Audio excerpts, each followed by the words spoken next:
Hey, Facebook family. Adam Dreyfus here from Answers Now. Sorry for the slight delay, mild technical trouble. I don't know about the rest of you, but the internet connections are not doing great these days. I live in a kind of a mid-sized condominium complex, but everybody is watching Netflix right now, so it slows stuff down. We appreciate all the parents out there that are signing in and checking us out.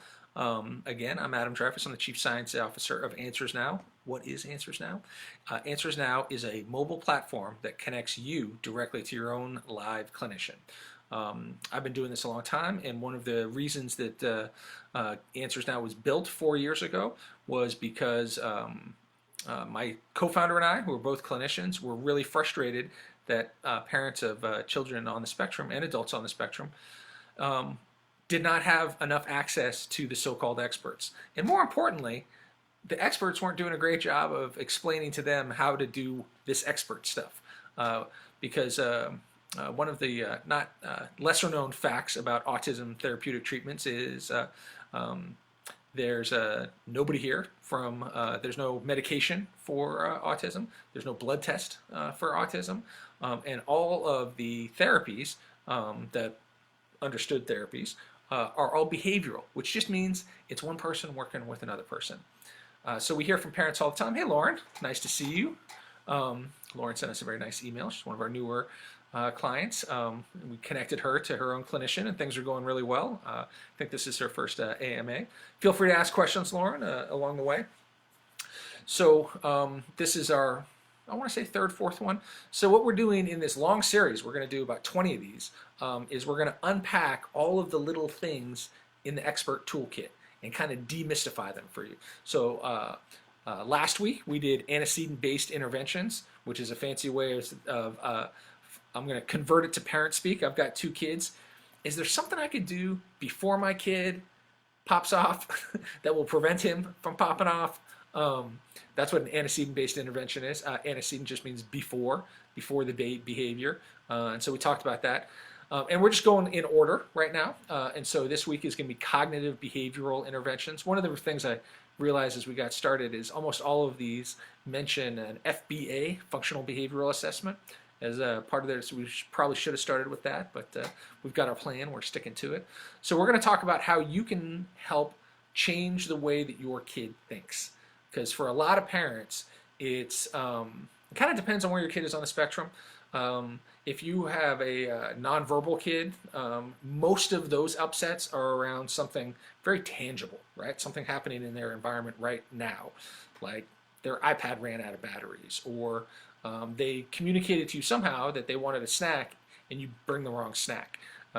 There's very few parents that I know that have not had that moment where they're standing in the kitchen and the kid is screaming and they're going through the fridge, they're going through the cabinets, they're like, do you want this? Do you want this? Do you want this?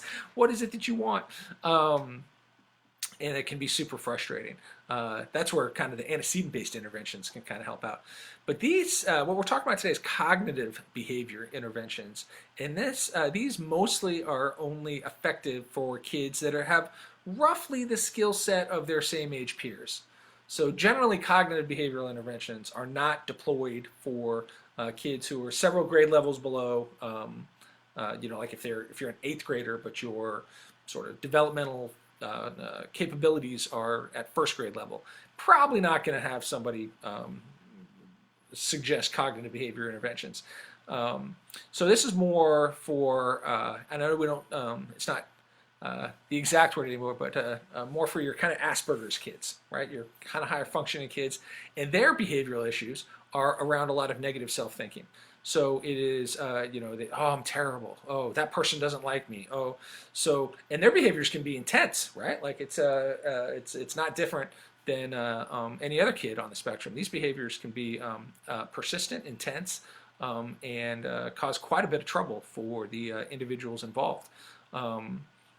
Most of the time we frame this as, or is it aggression? Are you trying to hurt someone else? Or is it self-injury? Are you trying to hurt yourself?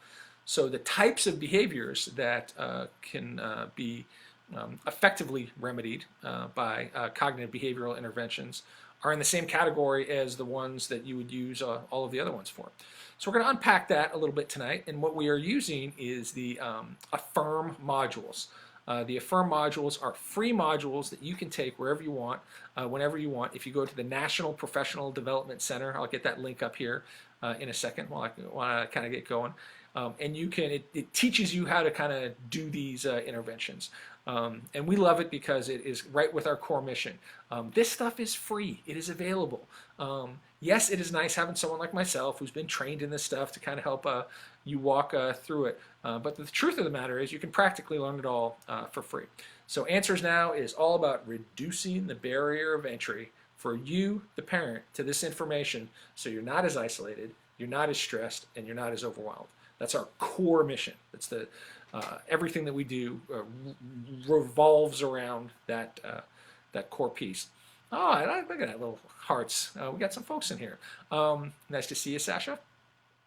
So before we do that, I wanted to talk about something that a lot of you, so I'm assuming everybody who's watching this has a family member or a child that is on the autism spectrum, which would mean that you have an IEP, an individual education plan. Either, and your kid can be at a public school, at a private day placement, doesn't matter, but you've got an IEP. So here we are in day whatever, 25 of the coronavirus, and what you are seeing happen is that a lot of the school divisions are reaching out to parents and saying, hey, we need to amend the IEP to reflect the current situation. And that should make you a little bit nervous because they don't need to amend the IEP because of the current situation. I was on the phone with the school division earlier, and what they wanted to do is they were going to amend all 2,600 of their IEPs to reflect, to put on hold the goals that they don't think that they can reasonably accommodate or reasonably be successful tackling just through remote education, which makes sense. Your IEP goals, your schools are required by federal law to show progress on every single IEP goal. So if you're a school and you're in a situation where you can't show progress on the goals for whatever reason, it is, I get it, in their best interest.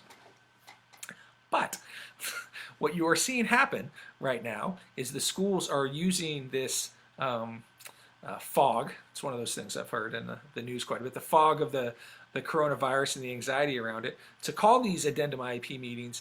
And then, like, say your kid has some sort of special, you have a one-on-one, and they'll say, oh, well, nobody's doing the one-on-one right now because your kid's at home and we're all practicing social distancing, so we need to write that out of the IEP. Well, good luck getting that back in there on the backside of this. Much more devastating impact on parents would be you fought long and hard to get your kid into a private school that is the kid is being successful at and you love it. Now the kid's not going to that school. Hopefully, like my school, they will be that school will be attempting to do as much education as they can remotely. Some kids are really severely impacted. They're not going to sit in front of a computer. They're not going to work with software. But there's a lot of supports that you can kind of get. So, but this is going to pass. I mean, it might take a little while, but at some point we're all going to be back in school. And if you amend your IEP so that they write out of it that you get a private day placement, your kid just goes to whatever public school they are associated with. Every kid, even if they go to a private day placement, has a school the public school that is their home school. And for most of our kids, that would be not a great outcome. That would be taking them out of an environment that they're being successful in and putting them back in one in which they were, by definition, they failed at. So happy to answer questions about that. I know it's a little aside, but it has come up quite a bit in my life. Parents contacting me like, hey, my school wants to do an IEP. I'm like, well, heads up. And here's the kicker. They can't make a placement change without your permission. They may frame it like they can, and I usually don't speak this way about the public schools. I work with the public schools all the time. They're 99.9% of them are great people trying to do great work, but It is not past them to make decisions that are not necessarily in children's best interest. I don't want to say especially, but certainly in my experience, children with severe disabilities. And this is one of those times where there's one school division here in Virginia that is trying to bring all of their kids out of private day placements and back into the public school through amending their IEPs. So this is one of those things that we can help you with. This is a great thing to talk to a clinician about, how to communicate, how to advocate for yourself, how to make sure that your rights are being preserved and protected. So that was a little bit of an aside. Let me get back to, and I am seeing the comments here, so it's nice to see. I've got a couple messages coming in. I want to check that. And nope, that was other stuff. Sorry about that.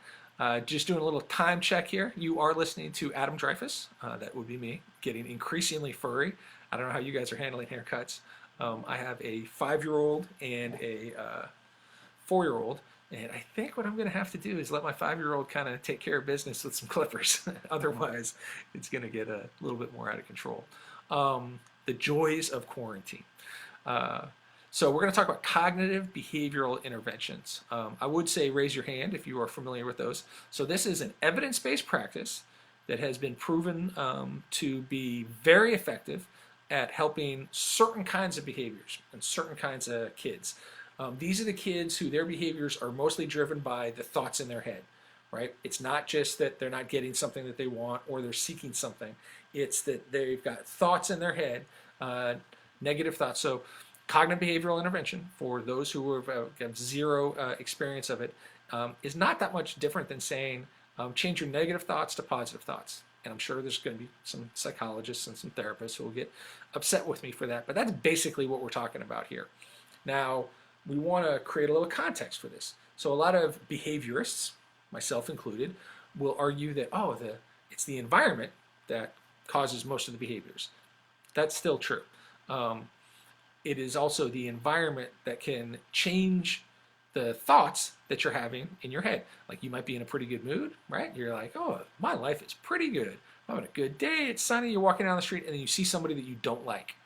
Now, there's a million different ways that people respond to that, but some folks just default into really negative thinking very quickly, very harsh negative thinking. Oh, that person must be here to make me feel bad, right? They very personalize it. So that's what we're talking about. We're talking about how do you change the thoughts around. There's a lot of different sort of techniques that fall under cognitive behavior intervention.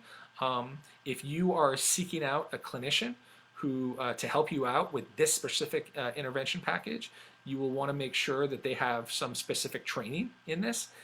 It's not like every therapist knows how to do cognitive behavioral interventions. It's a very specific type of intervention.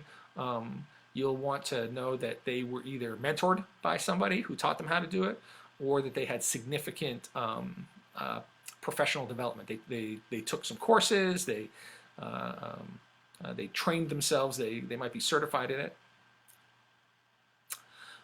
Melissa is asking, what's the difference between cognitive behavior intervention and cognitive behavior therapy? Nothing.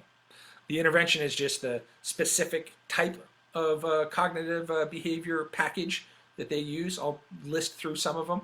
And cognitive behavior therapy is just the umbrella that they fall under. But that was a great question, Melissa. And that's exactly why we're here. This stuff is confusing. It's lots of words. It's lots of acronyms. You know, CBI, ABI, BCBA, ABA.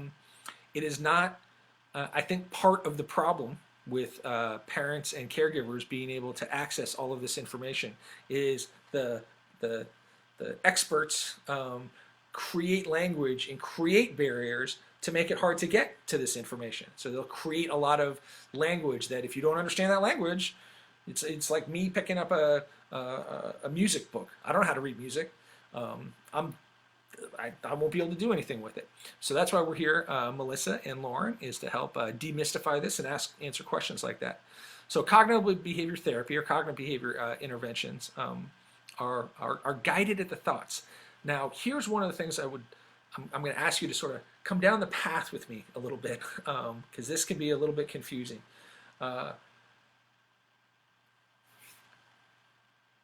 the thoughts that you have in your head, the voice that you hear, like if I stopped and counted to 10 in my head, that thing, whatever that thing is that I'm listening to inside of my head, is not you.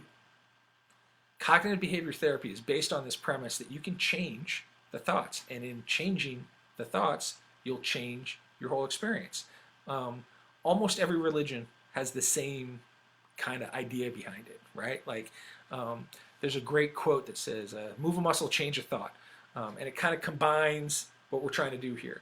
Like, if you do something differently, you will think differently. So a lot of cognitive behavior interventions are about recognizing your thought, but then doing some behavior that is in opposition to that.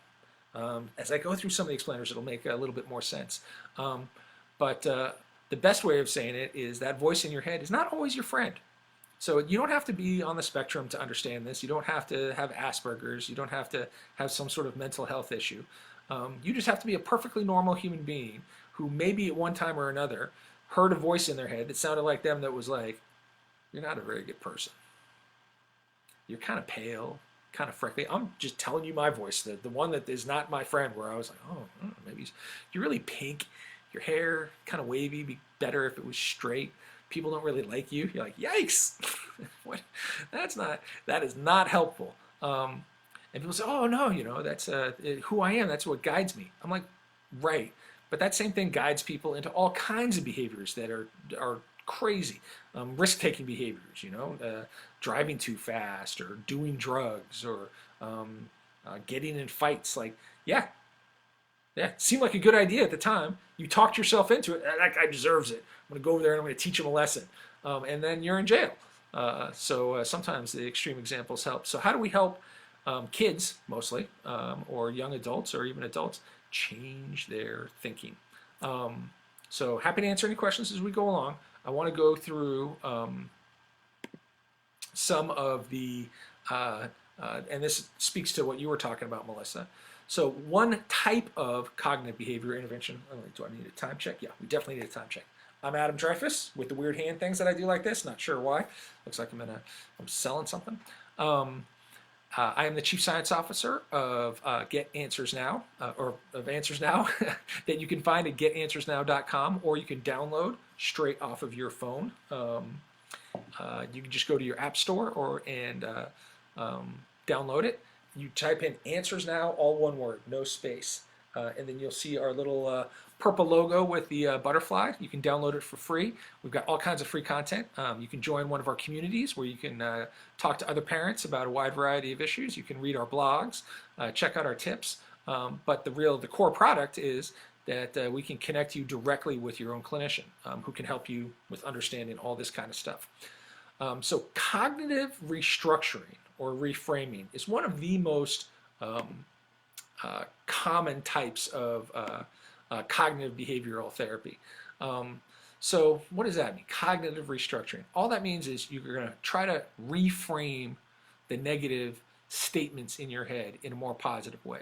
So I got an F on the paper because I'm stupid, right? That's something that we hear a lot with some of our high functioning kids, and not even an F.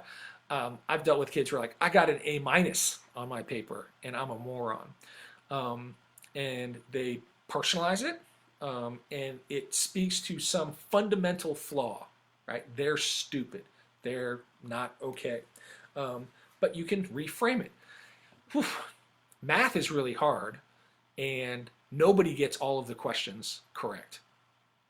Exact same voice in your head, very different content, very different impact that it has on the individual. So cognitive restructuring or reframing, basically the intervention there is see if you can help the individual become aware of the thoughts, like kind of bring them fully up to conscious, like what is it that you're thinking right now? Either write it down or say it out loud. That's really powerful because most of us don't have we're not 100% conscious of the thinking that is going on all of the time, and can be kind of like, whoa, I didn't know I was that negative. I don't know if you've ever had a conversation with somebody who is a glass half empty person, but they don't think of themselves that way. They're not like, oh yeah, I'm just really negative. That's who I am. But you talk to them about stuff, and everything kind of is framed in that things aren't going to work out. It's not a good idea. I had a friend who did that, and he broke his leg. Um, uh, they will frequently use terms like, well, it's just common sense. Everybody knows that. Uh, but it can have a really negative impact on their life, right? Like these negative thoughts prevent them from doing things. Um, a good way of thinking about a lot of the types of issues that come up in cognitive behavioral therapy is that it's avoidant, right? You're trying to avoid something that is causing you anxiety. That's generally a core sort of uh, factor in almost all of this. That once you've peeled the onion a little bit, the person refuses to go, your kid refuses to go to social studies and world history and language arts. Just flat refuses. And if you try to make them, they will get violent. And it turns out because they don't read very well. And all of those classes have a lot of reading that you have to do out loud in front of your peers. And they would rather get an F and go to detention than read out loud in front of their peers.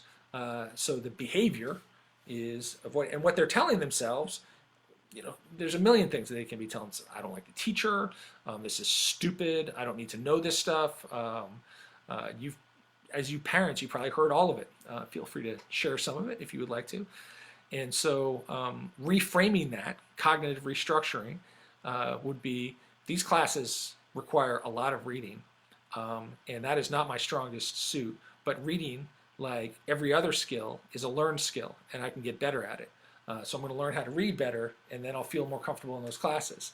And some of the accommodations that you could make with the teachers are, don't call them to read. Like I want my daughter or my son to know that when they're in that class, there's no chance that you're going to call on them to read in front of everybody. It doesn't mean they're not going to do the work. It doesn't mean they're not responsible for making sure things are turned in. It doesn't mean that you're not going to tackle reading as an issue, but you take off the table the thing that frightens them the most. So we got a question here from Melissa. Love the questions, Melissa. Can a normal CBT therapist be effective working with a child with autism to change their negative thoughts, or should it be a therapist who is specialized in the field of autism? Also, does CBT work for kids who get stuck on a thought and won't let it go? Those are great questions. So yes and yes. There are plenty of, in fact, there are way more therapists who specialize in cognitive behavioral therapy than there are therapists who specialize in autism and cognitive behavioral therapy. It is nice to have somebody with some experience of autism, but what you're really looking for is somebody with experience with cognitive behavioral therapy. Yeah, and I would also think of it like we're always thinking of the parent as the CEO, right, of all the resources that need to come to bear to help these children out. And so the cognitive behavioral therapist would be part of the team. And you'd be able to rely on some of the expertise of maybe your speech path, pathologist, your BCBA, the teachers, you, right? Who's the better expert on their own child than the parents? And yeah, CBT is absolutely for kids who get stuck on a thought and won't let it go. That's probably one of its primary functions. So great questions, Melissa. Keep them coming. So we touched base on cognitive restructuring. There's guided discovery. So I'm just walking you through some of these terms as they might come up. So in this place, the therapist kind of gets an understanding of your viewpoint and then tries to illuminate how that might not be working great for you. That yes, those are your thoughts, and yes, they have value and you believe in them very strongly, but there might be some other, perspectives that you might want to take. So this looks, sounds, and feels more like what most of us think about when we think about therapy. Is the therapist kind of helps you get to a place where you just look at things a little bit differently. So this guided discovery will look, sound, and feel almost identical. The one that really freaks freaks people out is exposure therapy. Can you guys take a stab at what exposure therapy probably means. It means exactly what it sounds like. We're going to expose you to the thing that you're trying to avoid. You don't like loud places? We're going to go to football games. You're afraid of water? We're going to the beach. There's all different ranges of exposure therapy. So there's the, hey, I'm just going to, it's called flooding. I'm going to put you in a situation like, what was that show where they eat animals and stuff like that and spiders? I forget the name of it. It was with Joe Rogan. That was a near perfect example of flooding. Like, we're going to put you in situations that freak you out. You don't like snakes? We're going to put you in a box with snakes. That is generally not recommended, although sometimes it is. It's usually very gradual. Yeah, you're really afraid of the ocean? All right, well, we're going to drive past the ocean. You're not going to get out of the car. We're not going to stop. We're just going to drive past it. You're going to have your response, right? Like, woo, I'm getting kind of scared. But then you just keep driving and it goes away, and then you come back down. And if you do that a few times, you don't get overwhelmed, right? You don't get, and so they're like, all right, now that we're getting to a point where we kind of come up and we're being able to control it a little bit, we're going to drive to the beach and we're going to stop. We're not going to get out of the car. We're not going to go up to the water. We're just going to stop until you can tolerate it without feeling overwhelmed. And then it's just baby steps until you're surfing. Hopefully that makes sense. So that's exposure therapy. Very, very common. Very, very effective. If you were a parent on our platform and you had an issue with your child that was a fear and anxiety, it's a near certainty the clinician would be like, well, let's try baby steps. It could be loud noises, and so one of the very common sorts of exposure therapies to that, and I've done this before, is you can get a CD that has a lot of what environmental noises, buses, cars, stuff that happens out in the world and is kind of loud, and you just put a headset on, play the CD, very, very low, and then a little louder, a little louder, a little louder, a little louder, until they can tolerate a pretty loud, like what's the big loud thing that happens at schools all the time that causes so much, the fire alarms. I can't tell you how unpleasant our staff at the school believes that the fire drills are. There's the state requirement for how many we do, and we kind of quadruple it. Why? Because one of the reasons the kids are at our school is that they have not been able to tolerate the environments that they're in. So we have to teach them through exposure therapy to be able to tolerate those things. Because if they're going to be in a regular school, it's going to have fire drills. All right, so we did exposure therapy. Moving right along. Journaling and thought records.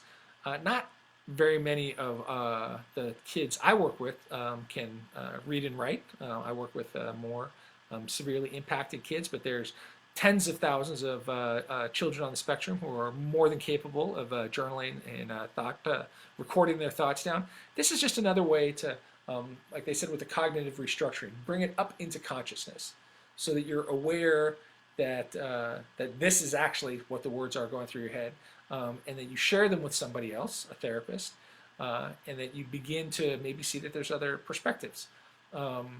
One of the ways, a couple of the ways that the people do that is role playing and modeling. So one of, I was working with a young man in a high school, and he was terrified of going out into the hallway between classes because there were so many people. It was so overwhelming for him. So he refused, and this became a problem, right? Like, you're not going to your next class, you're late to class. These schools are very sensitive about their schedules being kept up. So my first suggestion was, why don't you just let him leave early? You know, let him leave 3 minutes early to his next class so he can walk in an empty hallway, and then the bell rings and everything goes crazy and he just steps into the new class. He didn't like that idea very much because he had so much anxiety that he'd be caught kind of in the middle of the hallway. He won't have made it to his class. And so we unpacked a little bit. We kind of did a cognitive restructuring. We said, well, what is it? What are you thinking as you're walking down the hall? Nobody likes me and everybody's out to get me. And I said, well, that would be really scary. If you were walking down a hall and it was full of people and you were convinced that everybody in that hallway did not like you, and further, that some of them wanted to get you, Yeah, that would be a hard level of anxiety to overcome. So um, he and I started going to our little forays when there was very few people in the classroom. So we'd come across somebody or a couple people, and I'd ask, I said, "What are you thinking right now? That girl doesn't like me, and that guy, he's going to come over here and he's going to punch me." I'm like, "Oh well, why do you say that? Oh, can't you tell? Like it's obvious. Like he's looks like he's going to come over here and he's going to punch me." So here you had a near perfect example. And I would look at them, and there's just two kids walking down the hallway. And he wasn't bullied. He didn't have a history of getting beat up. But this is his thoughts, right? These are the thoughts, and it made it crippling for him. So what my first step doing was I would narrate what was going through my head when I was walking through the hall. So I was kind of modeling the thoughts that I have, and so I'm going to open the door. I'm going out into the hall. I'm going to English class. I've got Matt with me. He's wearing a red shirt. The lights are kind of bright. Oh, here comes somebody. She looks really nice. She's smiling. She's checking out her phone. I bet she's checking in with her parents. It looks like that's probably what she's doing. Oh, here come a couple of big guys. Looks like they're on their way to soccer practice. They have their bag over their shoulder. And at first, he wasn't very receptive to it. But then what I started doing is narrating from his point of view. Hey, my name is Matt. I'm on my way to English class. I'm wearing a red shirt. I'm walking next to my buddy Adam, who comes in here. He's wearing a blue shirt. Oh, here come a couple of girls. One has brown hair, one has blonde hair. Oh, the blonde-haired girl smiled. That usually means that she's... So I narrated kind of over his tape, and that worked. What that did is it started giving him sort of new tape to work with that had... what's the word? Positive messaging. I would say it's more neutral kind of messaging, not negative messaging, but just very matter of fact. What I tried to do is sort of remove emotional content out of it. So it wasn't about who was trying to get him or what. It was how do I pull information out of the world that helps me make decisions? Reading people's faces, reading their body postures, reading how fast they're moving, all the things that so-called neurotypicals. I don't know about you. I don't think I've ever met a neurotypical. But so-called neurotypicals are pretty good at this. Like if I'm walking down the hallway, I'm pretty good at knowing whether or not somebody's an actual threat to me. There's a profile that we're like, whoa, okay, that person. We've all been in a store or in a movie theater or wherever, and usually it's tone of voice, right? Everybody's kind of talking, and then somebody talks with a really hard tone, and boom, man, gets your attention. You're like, that's not all right. What's going on over there? Tone of voice, people moving faster than they should. There's all kinds of different ways. So that's one. That was very effective. I like the little hearts that we got there. So we're still talking about cognitive behavioral therapy, which is an evidence-based way to help kids change negative thinking. So we've talked about cognitive restructuring, exposure therapy, journaling, writing. I should have these windows set up a little bit better. So activity scheduling and behavior activation. Ooh, those are fantastic ones. That basically means, hey, there's something that you don't want to do. So you schedule it in. You put it on there so you know it's going to happen. You can prepare for it. Because a lot of the stuff that really turns kids sideways are things that kind of happen out of what they consider out of nowhere and are surprising. And just think of whatever your fear is, right? Like people are afraid of bees. Well, most of the time they're not afraid of a bee until they see a bee, right? So it's the same thing with the thoughts. Like most kids are not afraid of the hallways until it's a hallway full of kids at school at a certain time. Otherwise, not a big deal. So you want to schedule the activity. And you also want to, don't forget, like, schedule the good stuff. They're not going to want to do a whole bunch of, hey, I'm going to spend the afternoon, all I'm doing is doing a bunch of things I don't want to do. Check the messages that we've got really quick. That was just my co-founder texting me about a meeting tomorrow. Probably not what I should be checking right this second. So Melissa, Sasha, and Lauren, feel free to chime in. Love the hearts, love the interactions. Feel free to ask plenty of questions. I'll do another time check here. And all that I mean by that is I am Adam Dreyfus. I'm the Chief Science Officer of AnswersNow. AnswersNow is a mobile platform that connects parents directly to their own clinicians. which in the greater scheme of things, all we're trying to do is reduce the barrier of entry for parents like you to get the answers to questions that you need and to get the support. And not just like a one-off, like how do I teach my kid how to, eat cheese or something like that. But almost all of this stuff, almost all of these challenges, there's no quick answer. There's no therapist that's going to come in and go, oh, mom, if you paint your house red, then your kid's going to follow all your directions. It took years and years and years and years for the behaviors to get to where they're at, and it's going to take a little while to unwind them. But I can say with certainty, you can unwind them. There are no behaviors that I've ever seen that don't have a medical basis, because that's one of the first things that a good clinician will do is rule out medical issues. The first thing I do if I see a kid punching himself in the face, I want to know, when's the last time you went to a dentist? Because I've seen a lot of those behaviors that are the result of like, oh, we don't go to the dentist. The dentist is terrible. Like it's been 5 years since he's been to the dentist. And it can be quite a ordeal to get to a dentist in that situation. Usually requires sedation. And then they look and you've got unbelievable like impacted teeth. And the reason they're punching themselves in the face is it hurts like crazy. And so you definitely want to make sure, especially with fairly extreme behaviors, that you rule out medical causes right off the bat. There's also a lot of behaviors that can be caused by medicine changes. Our kids, even though there's no medicine for autism, most of the children on the spectrum are on some kind of medication. It can be an antipsychotic, it can be a sedative, those are the main ones, anti-anxiety. These are really, really powerful medications, generally just for adults. Or prescribed for adults, but they will be prescribed what they call off-label to kids. Most of these medications these kids are on have not been tested on kids.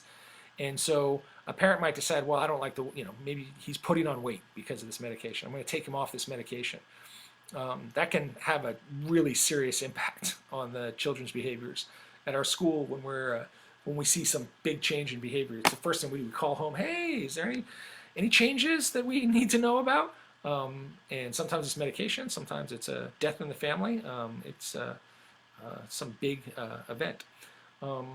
So back to cognitive behavioral therapy. We've been going for a little bit now, and I don't want to change gears, but I want to introduce another term, ACT, Acceptance Commitment Therapy. This is another type of therapy that is very, very similar to cognitive behavior therapy, also kind of flows out of the behavior analytic traditions and research, and is very popular these days.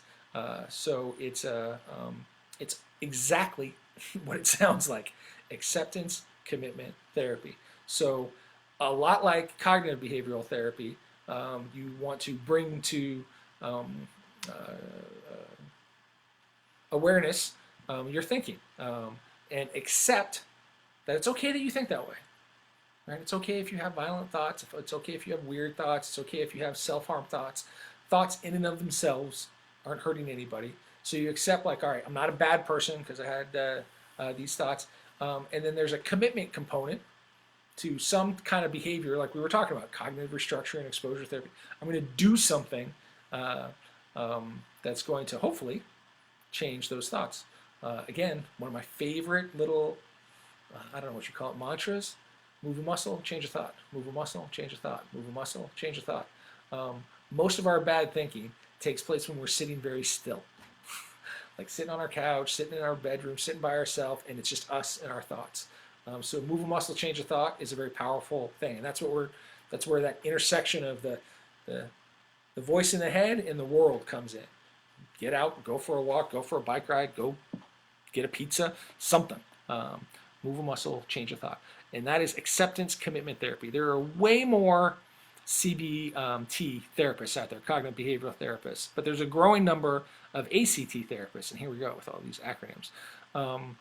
But it's the same idea. How do I reframe the thinking in my head so that it's not working against me so much? I would recommend both, especially if you've got a high functioning. Nobody's come up with a better word. I'm an old guy, so high and low functioning are kind of baked into my vocabulary. High functioning kids who have really high levels of negative self-talk that really impact their family life, their academic life. I would look at either of these, acceptance commitment therapy and cognitive behavioral therapy. Both are evidence-based, both are proven to help, and both have strong literature backgrounds and resources that specialize in helping kids with autism spectrum disorder. So you don't have to go far. Like you literally just type in cognitive behavioral therapy and autism, and there'll be books, there'll be articles, and there'll be resources that can help you out.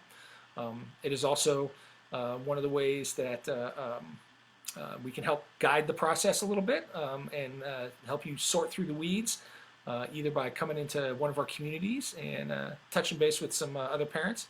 Go to Get Answers Now, click Get Started, and you can join those community groups for free. You can download the app through the Google Play Store or the App Store and get connected to your own Atom. It's like a little pocket Atom that you can carry around and ask things about. I do, yeah, so yeah, those are the best ways. If you, one of the things that trips people up when they go online sometimes on their phone is just type in Answers Now, all one word. If you make it into 2 words, which makes sense, like that's the first time I did it, I had 2 words. You don't always come across our app, but if you type Answers Now, all sort of squished together, just like it shows you up in the window there, Answers Now for Autism Parents, it'll come right up. I myself am active in the communities, and so I'm happy to meet you there, and then you don't have to look at my ever-increasing goofy hair. Wanted to create a little bit of room as we kind of wind down for any other questions that might come in. We also, this is our sort of plan, a Parent Support University, where we're trying to unpack all of these mysterious tools that these mysterious BCBAs use to help you and your kids. But if you have a specific topic or something that you would like us to cover in this format, we're more than happy to. You can feel free to email me personally, adam@getanswersnow.com, or our general email, support@getanswersnow.com. We've got a whole team that their whole purpose is to try to help you out and to get answers to your questions. And to another way that I think of things, how do we reduce anxiety? We are not thinking creatures that have emotions. We are emotional creatures that happen to have thoughts.